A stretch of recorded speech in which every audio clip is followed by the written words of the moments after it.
Hey there guys, it's Hobby here, and what I've got for you today is a very brief look at the Star Wars Action Fleet T65 X-Wing. I thought I would put this video up on YouTube just to gauge what interest there might be out there looking at some of these old Star Wars toys.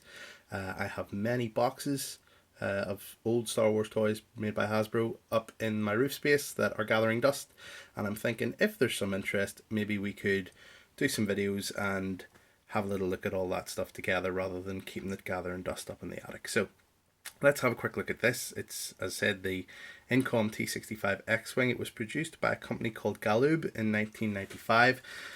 They were subsequently bought over by Hasbro in 98, who continued the line, but this was one of the very, very early ships that they did in their first wave. I think this might actually be a slightly newer version, given that it does have some of the battle damage on it and some of the markings. I think the very early X-Wings were pretty much just the plain paint scheme. You can see if we look at this, this is Luke Skywalker's Red 5 X-Wing from the Battle of Yavin. It was the first X-Wing they produced.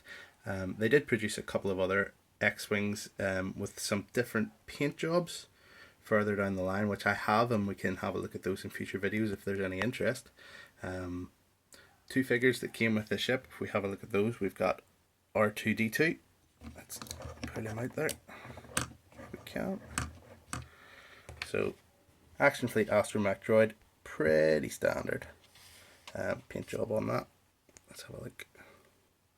Paint job on this one is actually quite good. The paint jobs varied quite a bit. Some of these astromechs were really badly painted, especially the ones that came with the Y-Wings, the so-called R5 astromechs, but actually they were just bigger R2s. We'll just pop him back in there. And if we have a quick look at the pilot, if we can, Luke Skywalker himself. Let's get him out, come on.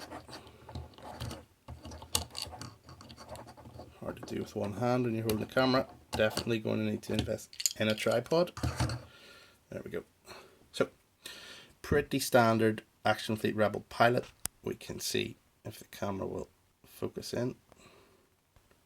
Come on. You can... Oh, come on.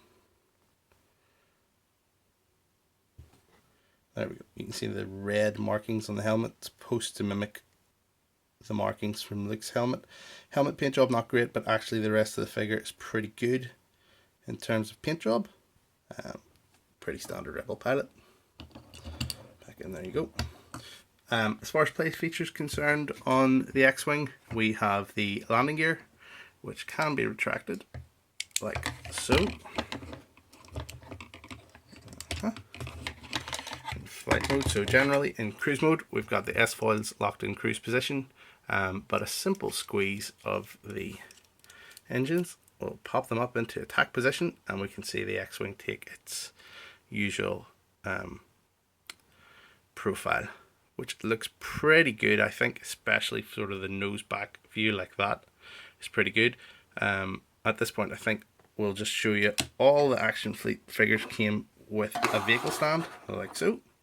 This one is one of the later vehicle stands because it does have the gold writing rather than the silver writing on them, so probably not the original stand. When I moved house I got all the stands mixed up, but it doesn't really matter, it's only a stand. So you see the stand affixes to the ship with a single peg into the bottom of the ship there, and that gives us an opportunity to give a much better view of the ship.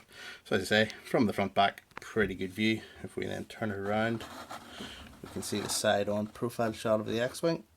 As you can see my mug in the background, sorry, I need to do more to get a bit of a better background.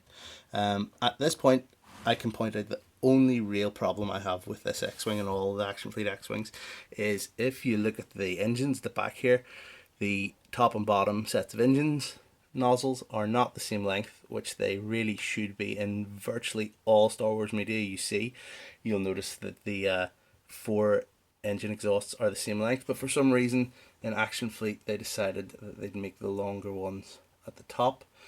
I'm not sure how I feel about that. It's not really movie accurate, but it does have a certain charm to it that way. It makes the X-Wing look a bit sleeker, a bit faster maybe, I don't know.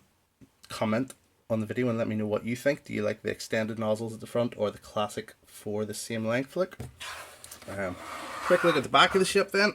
We can see some detailing in between the engines there, which is pretty nice for the time. Let's face it, it was 1995. Quick view down the back there. If we look at the markings in the S-foil, you'll see the typical Red Squadron or later Rogue Squadron markings, this being of Red 5. Obviously Reds 1 through 6 had a different number of marks on that.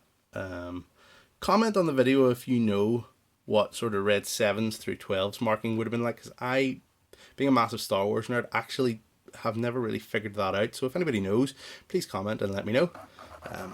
Just for completeness sake, we'll have a quick view on this side at the markings. Paint job has held up well over the sort of,